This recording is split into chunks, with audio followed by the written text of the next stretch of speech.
So again, diode is any tube with two electrodes. Pag sinabing two electrodes, positive and negative side. Okay, so first, external components ng ating X-ray machine. We have the support structure, protective housing, and the glass or metal enclosure. For the support structure, we have the ceiling support. Ito yung ginagamit natin. Ito yung best, okay? Best support, mas madali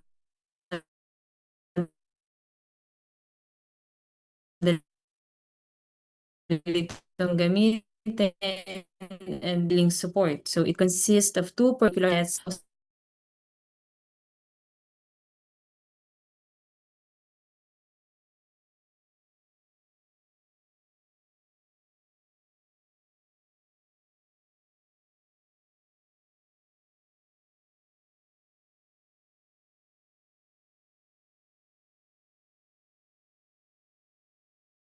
paggawa.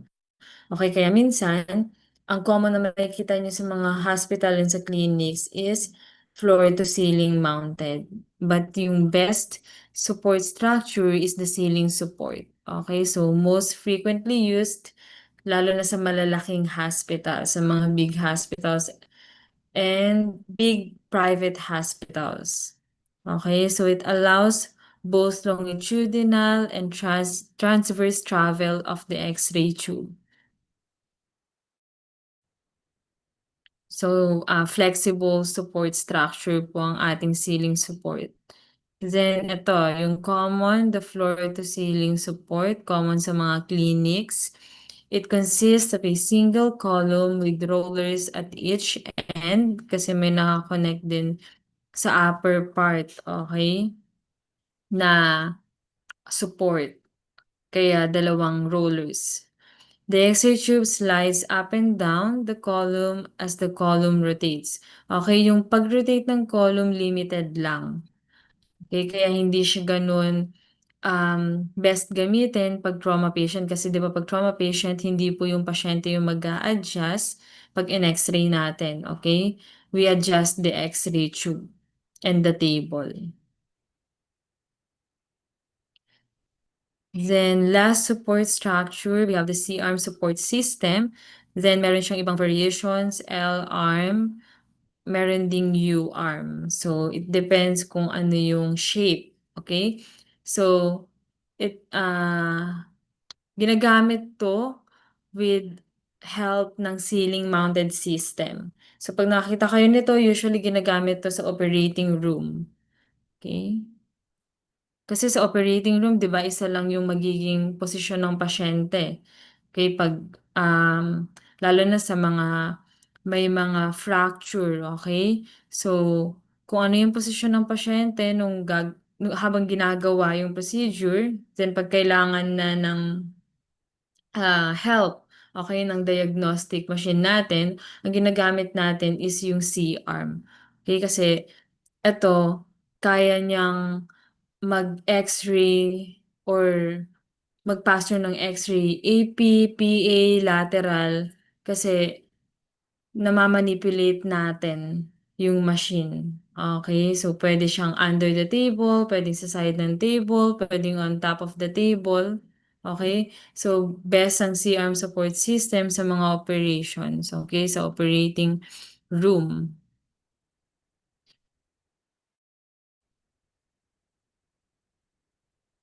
So yung ceiling mounted system na binanggit dito, ginagamit siya as fluoro. Okay, ito pong C-arm support system natin or yung X-ray tube na ganito yung itsura, pwede rin siyang gamitin as fluoro or as real-time imaging. So it provides for very flexible X-ray tube positioning.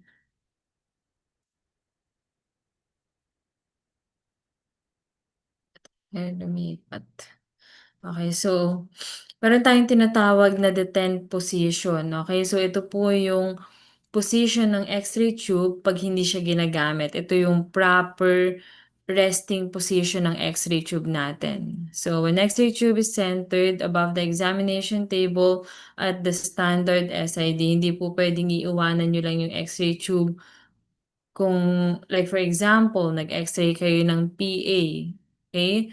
PA upright chest. Okay, then yung position ng X-ray nyo is naka-perpendicular, okay, with our floor. So, pag iniwan nyo ng nakaganon yung X-ray tube, masisira po yung X-ray tube. Kailangan ibabalik nyo siya sa detent position niya. Kailangan nasa center ng examination table. So, usually, meron po yung mark, okay, kung saan dapat siya naka-center or kung saan dapat yung resting position niya and with the standard SID. So, it depends sa machine protocol nyo or sa hospital protocol nyo. Okay? Sa hospital protocol ng papasukan nyo sa future. Okay? So, after ng support structure, we have the protective housing. So, itong protective housing, okay, ito yung lead-lined metal, okay, na pinaglalagyan ng ating X-ray tube. So, yung itsura niya ito, yung merong outline na color red. That is the protective housing. Okay? So, yan po yung part ng X-ray tube natin na pwede nating kapitan. Kasi yung mismong X-ray tube and yung metal or the glass enclosure ng X-ray tube, wala po tayong access doon. Okay? So, properly designed protective housing, itinutukoy dito, reduces level of leakage radiation to less than 100 milliroentgen per hour at 1 meter. Okay? So, if nag-exceed yung leakage radiation, okay, like umabot na ng more than 100, okay, it means na meron pong problem with our protective housing. So, hindi po enough yung lead na kung saan naka-enclose yung ating X-ray tube.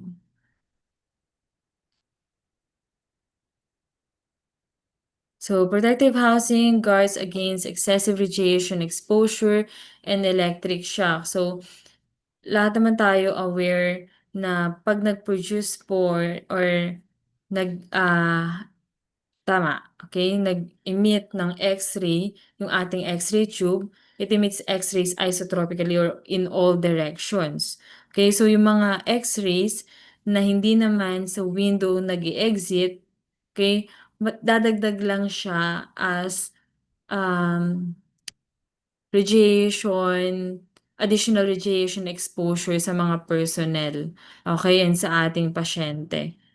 So, ang ginagawa, yung protective housing, inaabsorb niya yung mga radiation na hindi sa window mag-exit. Okay? But hindi lahat ng radiation or ng X-rays is ma-absorb niya kaya meron pa rin tayong leakage radiation.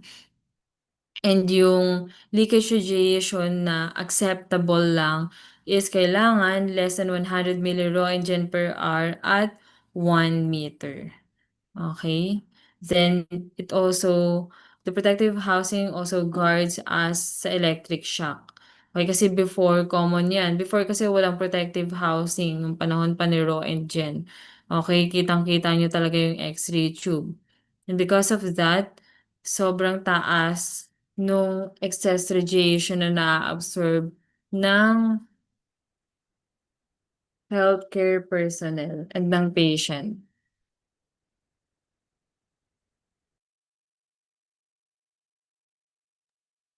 Okay. Sorry sa patalastas. Okay. So going back, okay. Ito yung binanggit ko sa inyo kanina, the isotropic emission. So in all directions po, nai-emit yung X-ray. So pag yung electrons nag-interact with the atom, specifically sa electrons ng atom ng ating tungsten, it emits X-rays in all direction. Okay? So, hindi naman natin kailangan yung mga X-rays na hindi sa window mag-i-emit. okey, hindi siya useful, okey, wala siyang gamit. So, ang important yung protective housing para meron pong mag-a-absorb nun and um, hindi tataas yung radiation exposure ng personnel and ng patient. Okey, kasi actually ang leakage radiation hindi naman na sa patient tatama, eh, sa atin na kasi sa other direction na siya.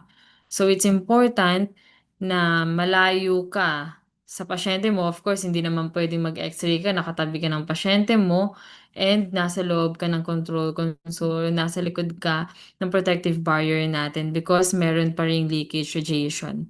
Kahit na malayo ka sa patient mo or kahit hindi ka katabi ng patient mo at wala ka dun sa primary beam, still meron pong leakage radiation. That's why it is important na nasa likod ka ng protective barrier, okey, or nasa loob ka ng control console, hindi ka nakatambay dun sa loob ng examination room while may ine-X-ray or may special procedure. So, leakage radiation, X-rays that escape through protective housing. So, that is the leakage radiation. Okay, so iba siya sa scatter radiation. Scatter radiation, nanggagaling po yun sa pasyente nyo. Okay? So, useful beam or yung tinatawag nating primary radiation, ito po yung X-rays na nag-e-exit sa mismong window.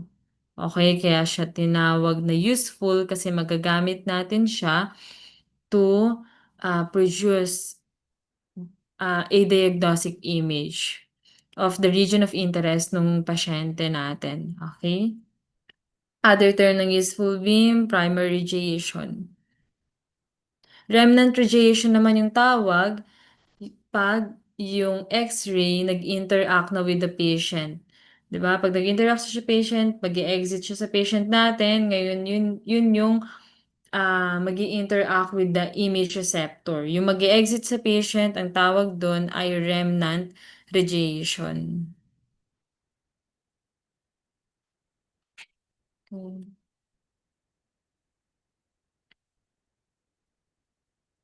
Check ko lang ha kung may magpapa-admit pa.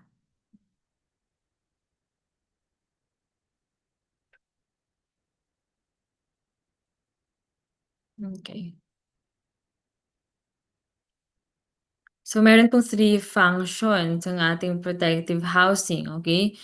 It acts as an insulator, thermal cushion, and mechanical support for our X-ray tube. As an insulator against electric shock. Okay, kasi 'pag yung mismong X-ray tube yung kinapitan mo, common to before, nakukuryente po yung mga, um healthcare personnel, okay. So, before pa 'yan, panahon pa nina, Raw and Jen, okay. So, to prevent that kaya po nagkaroon ng protective housing. Then thermal cushion to dissipate heat. Okay kasi ang atin pong X-ray tube ay naka-submerge sa oil. So, within the protective housing, meron po yung oil, then yung oil po, it acts as thermal cushion also. So, it dissipate heat papunta po doon sa ating protective housing. Okay, but not to the point na mapapasok kapag kinapitan mo yung ating protective housing. But yes, umiinit po yun. Okay, then mechanical support for the tube and protect it from damage caused by rough handling. So, kailangan po ingatan yung X-ray tube kasi sensitive yung mismong X-ray tube. The glass or metal enclosure and yung mga ah, parts na nasa loob like the cathode and the anode. Okay. So ito part na ng ating um, X-ray tube. Okay. So yung window. So a thin section of a glass or metal envelope through which useful beam emerges.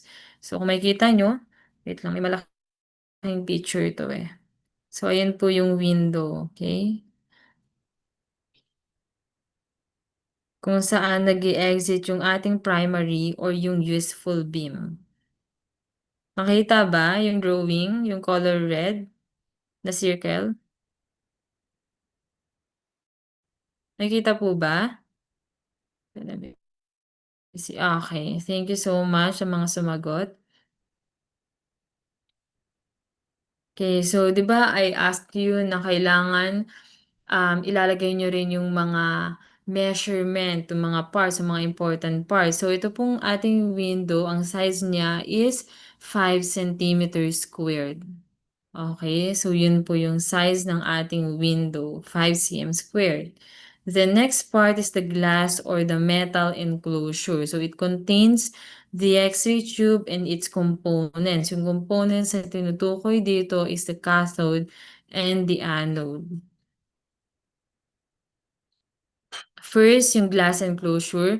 Glass enclosure is made of Pyrex glass. Paki-take note po, Pyrex, gawa po sa Pyrex glass. So, itong klase ng glass na 'to, kaya niya pong mag-withstand ng tremendous or high heat na nage-generate ng ating X-ray tube. Kasi nga 'di ba, ang ating X-ray tube napo-produce niya is 99% heat, 1% lang po yung X-ray.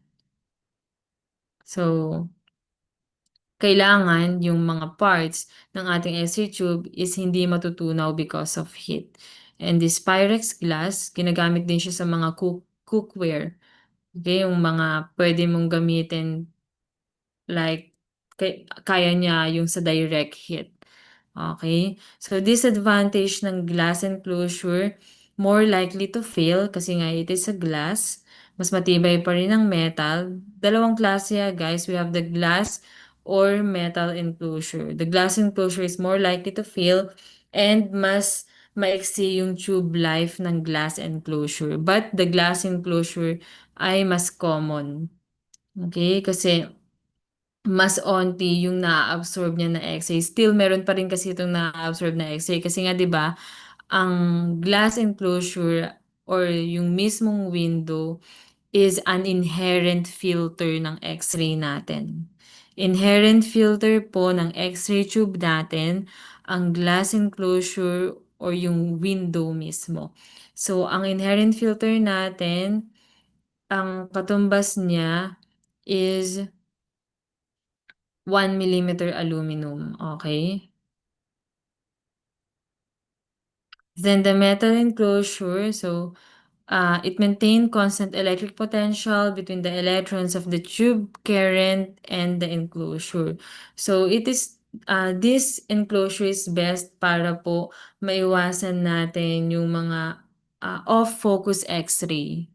Okay, yung pag sinabing off-focus X-ray, hindi po na-produce yung X-ray sa mismong, anode target natin. Kasi it is important na sa anode target mapo-produce yung X-ray.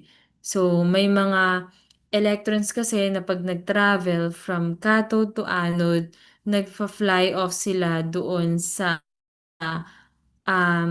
right direction. So 'pag hindi sila sa tamang direksyon nag-travel, ang mangyayari mapupunta sila sa ibang part ng anode and dun po makakapag-produce ng X-ray. And that X-ray is a off-focus radiation. So this metal enclosure prevents off-focus radiation.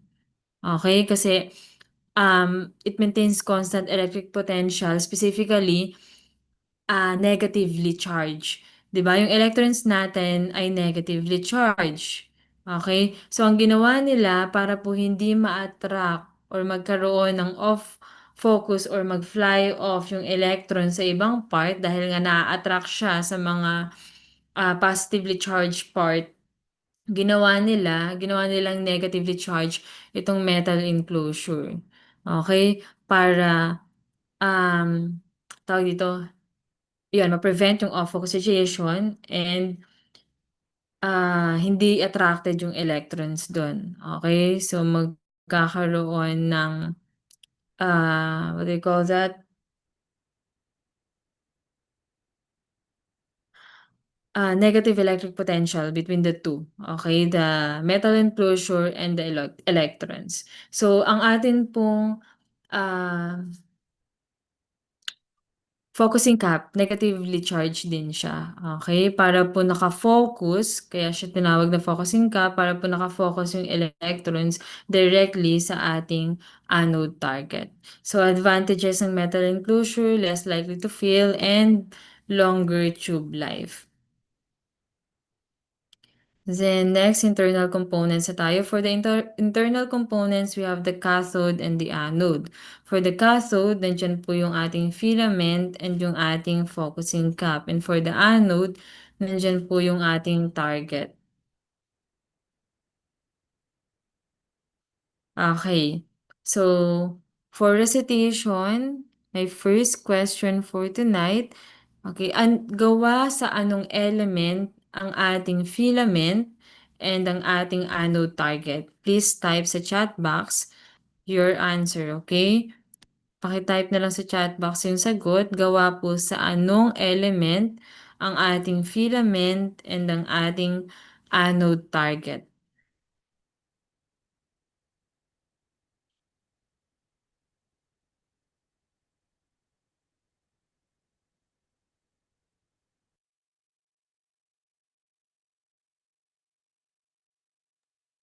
So, meron pong plus points lahat na magre-recite ha. Miss President, paki-screenshot lahat ng magre-recite. If may mag-o-open man ng mic, paki-take note na lang. Okay? So, let's wait sa lahat ng sasagot. Let's wait for 2 minutes.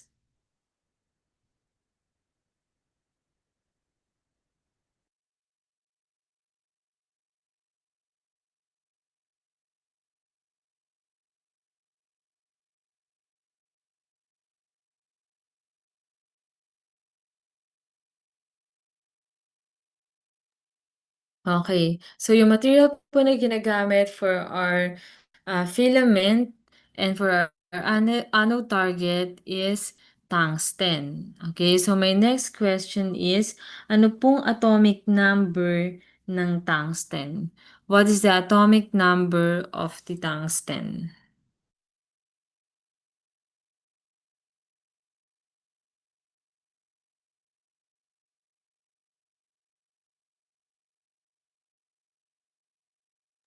Okay, very good. So, the atomic number of the tungsten is 74. So, wag nyo nang kakalimutan yan. Kasama yan sa important basic knowledge kasi lumalabas po yan sa mga important exams nyo and possible sa board exam. So, the atomic number of the tungsten is 74. Okay, so first, the cathode, okay? Yung cathode side, which is negatively charged, okay? Why? Kasi dyan po napoproduce yung ating electrons. And electrons is negatively charged. So, the negative side of the X-ray tube is the cathode. Two primary parts niya, yung ating pong filament and yung ating focusing cap. The filament is a coil of wire that emits electrons when it is heated or yung tinatawag nating thermionic emission. So, we apply filament current, okay, para po mag-heat yung ating filament wire or the coil of wire. Then pag nag-heat siya na-reach niya na yung temperature na kailangan para mag-boil off yung electrons, yun po yung thermionic emission, magkakaroon po tayo ngayon ng cloud of electrons. And that cloud of electrons, pag nag-apply po tayo ng electric potential, which is yung voltage, saka lang po magmo-move yung electrons from cathode to anode na tinatawag nating X-ray tube current or tube current. Okay?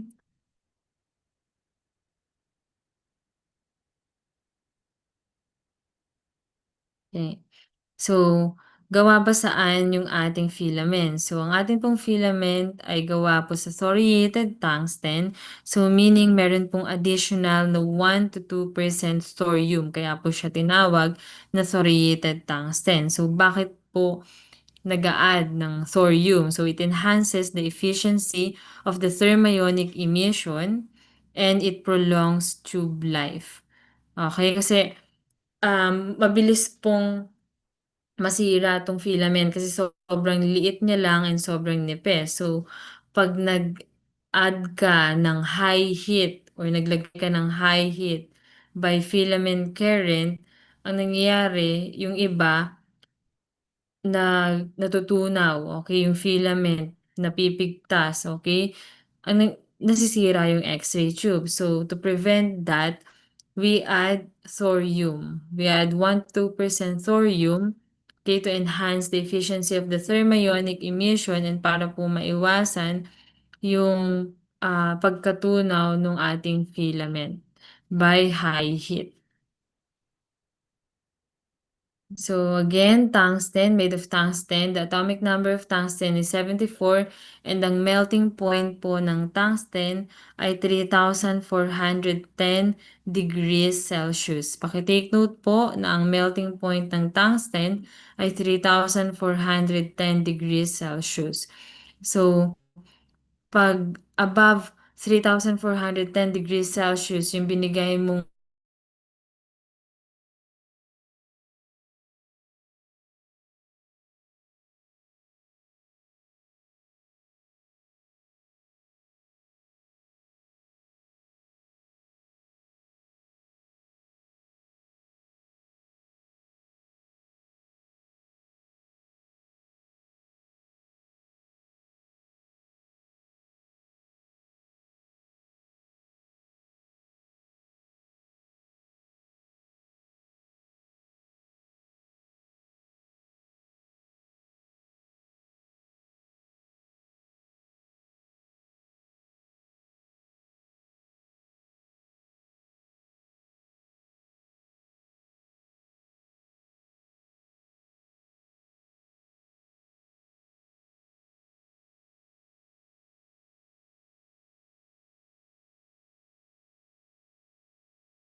Okay, so let's continue. So, bakit ba tungsten yung napiling element for our filament? Okay. First, dahil sa melting point nito. Okay, so it prevents, okay, na matunaw yung ating filament.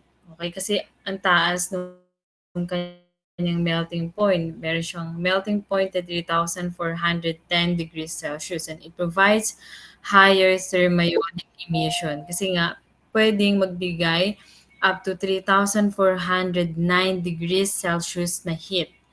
And because of heat, kaya po nangyayari yung thermionic emission or yung pag-boil off ng electrons from our filament. Okay, from our filament atom. And that electrons, yun po yung gagamitin natin, okay, para po makapag-produce ng X-rays. Okay? By giving that electron an energy X-ray. Okay, then yung atin pong tungsten filament, because po sa high melting point nito, it does not vaporize easily. But meron pa rin pong mga filament na nagve-vaporize. Okay? Lalo na pag mali yung paggamit. Like for example, nag-X-ray ka using cold anode.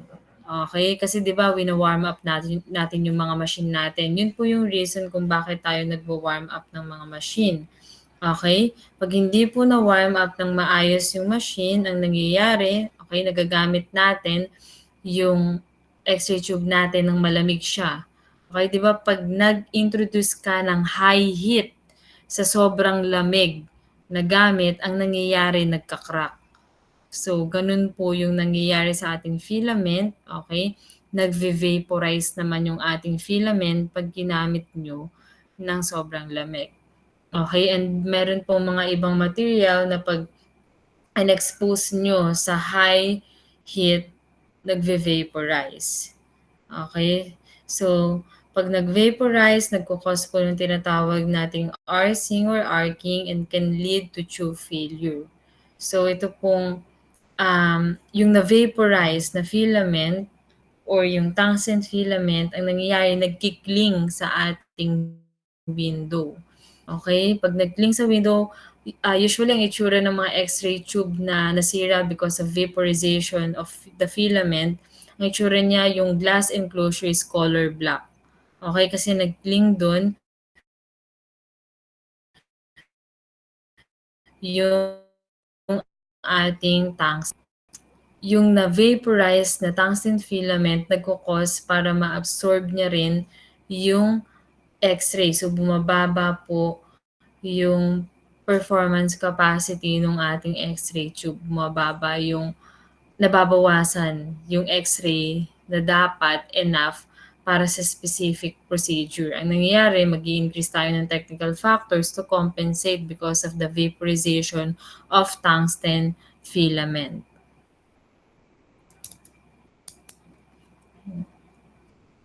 So, ito po yung ating focusing cap and the filament. Okay, then yung ating electric symbol for the filament is ito po. Okay, bibilugan ko ha. The electric symbol for our filament is this one. Okay. Okay, then ito po yung ating focusing cap. Yung may outline na red. And nasa loob yung ating small and large filament na ginagamit for small and large focal spot. Okay, so please take note that tungsten vaporization with deposition on the inside of the glass enclosure, ang color niyan is color black, is the most common cause of tube failure. Okay? Kasi di ba nade-deposit yung tungsten na nag-vaporize sa ating glass enclosure, ang nangyayari na absorb nito yung X-ray. And to compensate, we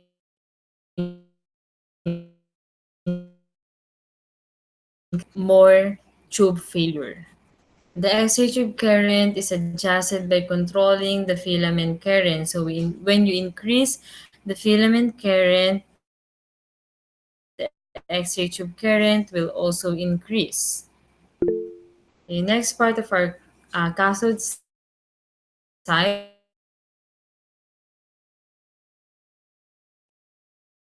ating filament. So it is a metal shroud that surrounds the filament. So it serves as a sa grid-controlled X-ray tube. So iba po yung grid na ginagamit natin to reduce the scattered radiation na magre-reach sa ating image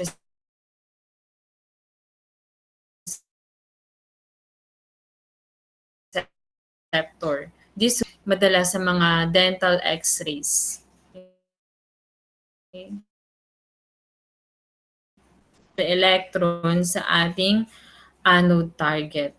Okay, kung pansin nyo dyan, pag wala pong focusing cap and hindi electrically charged yung ating focusing cap, interact sa ibang part ng anode na hindi naman yung ating anode target. Okay, important kasi na sa anode target makapag-produce ng X-ray. Okay, para mag-exit talaga siya sa window. Okay, for a while.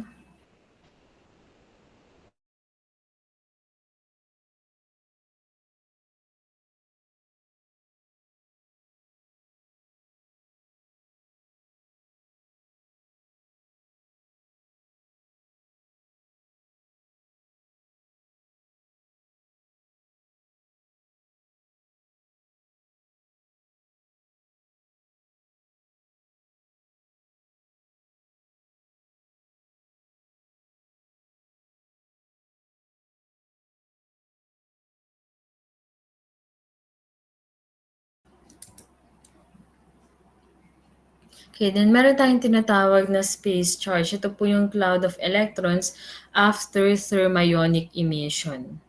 Okay? So, nagkakaroon po tayo ng space charge effect. So, dahil nga po, ang electrons, dami or kumpol-kumpol na electrons doon sa mismong filament natin. So, pag continuous yung pag-produce ng electrons, ang nangyayari, nagiging difficult na for the filament to produce another electron kasi nagkakaroon na po tayo ng electrostatic repulsion. Okay? Hindi na nahahayaan na makapag-produce pa ng electrons dahil nagre-repel na, okay? Nagre-repel na yung electrons to nagkakaroon ng repulsion between electrons. So, because of that repulsion, okay, yung papalabas pa lang na electrons napu-push back.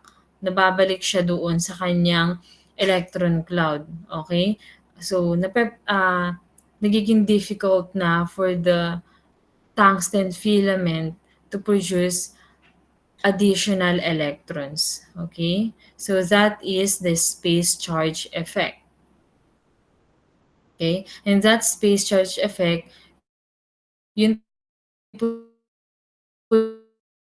yung reason. Okay? So filament current that has risen to its maximum value because all available electrons have been used. So dahil limited lang yung electrons na napoproduce, limited lang din yung electrons na pwede nating gamitin para makapag-produce ng X-rays continuously using yung general X-ray machine natin. Kasi iba yung ginagamit natin for the fluoro or the real-time imaging. Sa mga ganong klase ng machine, okay, prevented na tong saturation current. Pero sa mga general nagagamit for real-time or continuous emission of X-ray because of the saturation current. Okay? So, saturation current, it limits the emission of the electrons because of the space charge effect. So, nasa part na tayo ng anode. Okay, the anode, meron po siyang focal spot. Okay? Doon po napoproduce yung ating X-ray. Doon po tumatama yung ating electrons. Okay? So, region of the anode target in which electrons interact to produce X-rays. So, ito po yung actual source or actual X-ray source natin. So, madalas lumabas to sa exam. So, nasan daw yung actual X-ray source? Ang tama pong sagot ay focal spot. Okay, so sizes ng focus spot natin, we have small and large focus spot. For the small focus spot, 0.1 to 1 millimeter. For our large focus spot, ang size po ay 0.3 to 2 millimeter. Then yung shape nito, we have circular, yung common, then double banana for two focus spot for the small and large. Okay, usually ginagamit to sa mga rotational X-ray tube. Pag po stationary, ginagamit natin is the circular. Okay, but the circular can also be used sa ating rotational. Okay, double banana is for pag pwede siya or merong two sizes of the focal spot. Okay, the small focus spot, tuwing kailan ba natin pinipili yung small focus spot? Yung mga previous kasi or yung mga conventional X-ray machine, we can choose between small and large focus spot. Yung mga makabagong machine na like the digital, automatic nag-a-adjust siya depende sa size ng body part and sa KVP na in-input mo. Kasi before, dahil nga gusto natin ng mataas na contrast, specifically the spatial resolution, ang ginagawa natin kahit nung mga sinaunang RadTech, okay, mga nakaabot sa mga conventional X-ray machine, ang ginagawa nila, pinipili nila yung small focus spot kahit na large body part yung X-ray or kahit na nag-input sila ng mataas na KVP. Ang nangyayari, okay, nagkakaroon po ng crack doon sa ating anode. Okay, nasisira yung X-ray tube because of that, nagkakaroon po ng focal spot blooming. Ang focal spot blooming po, nakakita na ba kayo ng metal na in-expose mo sa high heat? Ang nangyayari, nag-e-expand yung metal. So, nonsense ngayon yung small focal spot kasi mag-e-expand din siya because of the high heat na hindi naman niya kayang itolerate. That's why, di ba, meron tayong small and large focus spot. Okay? So ngayon, to prevent that focus spot blooming, automatic nag-a-adjust na yung machine. Pag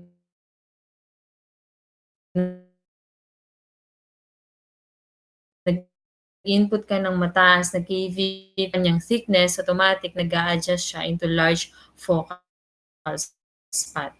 So, ang small focus spot po, pag kailangan mo ng better spatial resolution. So, pag small focus spot yung ginamit, automatic small filament yung gagana. So, limiting factor po ng small focus spot, the heating of the target is concentrated onto smaller area. So, before, nagko-costo para mag-crack yung ating automatic, meron lang pong limit yung temperature or kung gaano makadami yung magbo-bombard na X-ray doon sa ating focal spot. Then the large focal spot ginagamit sa large body parts and associated with the large filament. So the anode is the positive side of the X-ray tube. So it conducts electricity, radiates heat, and contains the target. So we have the two types of the anode, the stationary and the rotating anode. So meron akong question. Okay, so sabi ko sa inyo, para makapag-produce ng X-ray, kailangan natin ng moving electrons with enough energy to ionize the electron of the atom nung tungsten anode natin, the target. Okay? So, when you apply filament current, okay, magkukos yun para magkaroon po tayo ng thermionic emission because of the high heat na ibibigay dun sa ating filament, magko-cause para mag-boil off yung electron, and that is the thermionic emission. Yung na-boil off na electron, magpo-produce ng space charge. Okay, then when you input electric potential or voltage, yun po yung magiging energy ng electrons natin para makapag-move from cathode to anode. And that energy, yun din po yung gagamitin to ionize yung inner electrons ng ating tungsten atom sa anode. Okay? And pag na-ionize, saka po makakapag-produce ng X-ray. Okay? My question is, after pong makapag-produce ng X-ray ng electrons na nag-move from cathode to anode, saan na ngayon mapupunta yung mga electrons? 'Di ba? We produce electrons sa cathode side. Then, makakapag-produce tayo ng X-ray dun sa may anode side sa atin pong anode target. Yung electrons na nagamit to produce X-ray, saan po mapupunta? Okay, you can type your answer sa ating chat box. So, i-check ko after 5 minutes. Okay, please type your answer sa chat box. I-check ko after 5 minutes. So again, my question is, saan mapupunta yung electrons after pong mag-produce ng X-ray? After magamit to produce an X-ray, saan mapupunta yung electrons?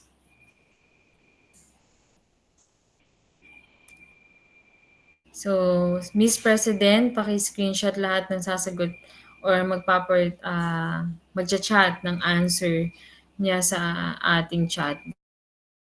Okay, so meron pong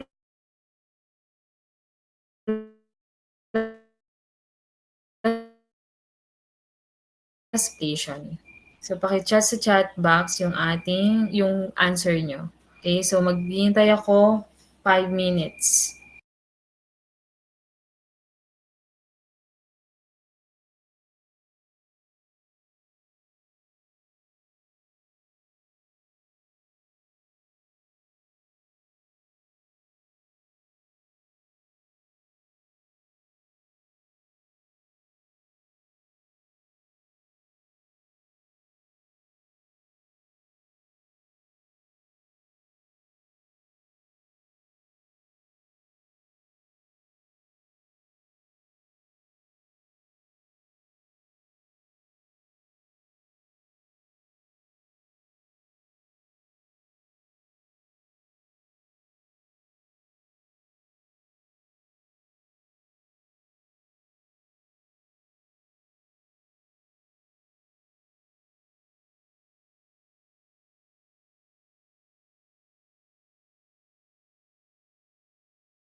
Okay, let's check your answer. Okay, natakil na rin namin 'to ng section 1. So, nasaan? So, according to Christian Credo, sa window daw mapupunta yung electrons, okay? Tolentino, babalik po ulit sa simula or sa circuit po. It's like uulit po sa umpisa. Okay? Villalba, electrons po will be moved from cathode to anode. Okay, not sure po. Window, Mangulabnan, window. Painaga, window. Recato, window. Galarpe, anode. Window, anode. So, Aliana flows through the anode po, ma'am, to electrical circuit. Okay. Muega, na-absorb ng anode. Ortega, anode. Clemente, anode. Okay. So, lahat ng kasunod anode na. Hindi na raw umaalis sa anode side after according kay Ortega. Okay. Villalba, from cathode po, tatawid po papuntang anode, then kapag nakapunta na po sa anode, hindi na po siya babalik o lumilipat palabas. So, mag-stay daw sa anode according to Villalba. Naive, it will flow through anode po. Binluan, i-absorb ng anode. Fudulia, attracted back to anode. Comandao, absorb the anode, return to the power supply to complete circuit po. Okay, so Recato, all of the above. Panika Recato ha. Pahe. Okay. Magtutuloy siya sa external circuit. Avendano,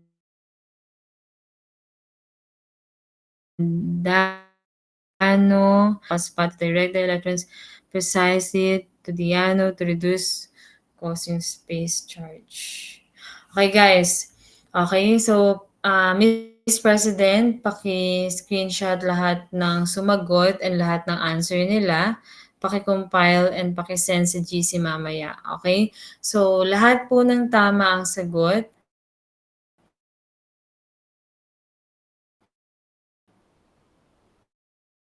Magiging quiz natin. Okay? So, lahat ng mali, meron pa rin kayong plus points. Okay? Paki-screenshot na ngayon kasi matatapos na yung class natin, ha? So, ang mangyayari po sa electrons after po mag-interact with the anode target, okay, specifically sa electrons ng atom ng ating tungsten anode, okay, after niyang makapag-produce ng X-ray, after magamit yung energy ng electrons to produce X-ray by ionizing the inner shell electron, mangyayari po, kung pag-ubos na yung energy ng electron na yun, magfo-flow siya from the anode back to the circuitry. Okay? Babalik po siya sa circuit. Okay? Para po magamit ulit for sa as current. Okay? So, familiar naman kayo or aware kayo sa law of conservation of energy and law of conservation of mass. So, best example po ito ng laws of conservation of energy. Okay, for a while, let me type. Law of conservation of energy.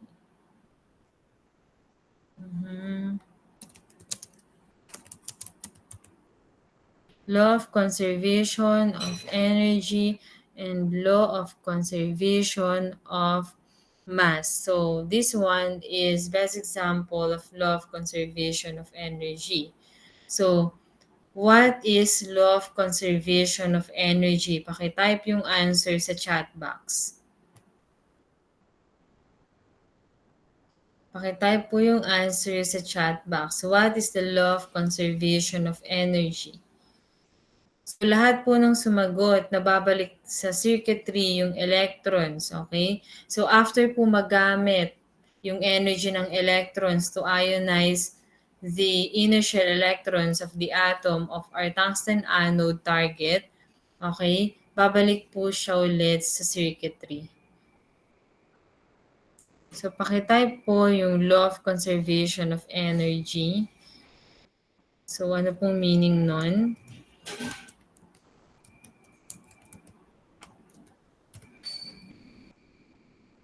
So, di ba? Let me see kung meron nang sumagot. So, Villalba, so energy can neither be created or destroyed. So it can only be transformed from one type of energy to another type of energy. Like this, best example. Okay? Electricity to electromagnetic energy. Okay? Then, after that, okay, that electron hindi po siya mawawala, okay? Kasi sa section A may mga sumagot naging X-ray or na-absorb ng anode and that's it. Wala nang mangyayari ulit sa kanya, ma-absorb na siya ng anode. Okay, magagamit po ulit siya sa circuitry or pwede din po na yung electrons na wala ng enough energy ay ma-absorb ng isang atom na kulang sa electrons. Okay? So it's either babalik siya sa circuitry or kukunin siya ng isang atom na kulang ng electrons. Kasi 'di ba, yung ating anode ay made of tungsten and the tungsten meron po siyang atom. And yung atom ng tungsten may specific number of electrons para masabi na siya ay neutral atom. Okay? Pag kulang po ng electrons ang isang atom, okay, hindi siya hindi puwede 'yun, okey? Kailangan maging neutral yung atom na yun by removing or adding electron. Okay, so it's either babalik po siya sa circuitry or kukunin siya ng atom, yung electron na yun na wala ng energy to travel, kukunin siya ng atom, para maging neutral yung isang atom if yung atom na yun is if kulang sa electron. Okay? Naintindihan naman po? Naintindihan? Okay. Thank you so much, Villalba. Okay, so we have two types of anode, stationary anode and rotating anode. So the stationary anode, common na ginagamit to sa dental x-ray and portable x-ray imaging system. So it is used when high tube current and power are not required. So sa mga hindi gumagamit ng ganun katataas na technical factors. So, kung mapapansin niyo diyan, made of copper, okay, yung paligid, then yung tungsten naka-embed po. Okay, so may specific part lang na tungsten, which is yung atin pong anode target. Then the rotating anode, meron po tayong three most common anode materials sa ating anode. We have the copper, molybdenum, and the graphite. Okay? So yung graphite po, yan po yung pinakamalaking part ng ating anode. Kasi kung pure tungsten po yung ating anode, sobrang bigat yan. Okay, mahihirapan pong mag-rotate ang rotating anode pag pure tungsten. So, para po mabawasan, okay, or mas maging magaan yung anode, ang ginawa na lang yung tungsten is naka-embed po sa ating molybdenum and graphite. Okay? So the molybdenum and graphite, it lowers the mass density ng ating anode and it makes the anode lighter and easier to rotate. Kasi pag sobrang bigat, like pure tungsten yan, mahihirapan pong mag-rotate. Magkakaroon po ng problem sa ating rotor and stator. Okay, so hindi po pure tungsten ang ating anode ha. Ang tungsten lang po dyan ay yung ating focal track. Okay, paki-take note na ang tungsten dyan ay yung ating lamang pong focal track Okay, yung tungsten or the focal tract is embedded sa ating pong molybdenum and graphite. So, please take note that the anode is the positive side of the X-ray tube and it conducts electricity and radiates heat and it contains the target.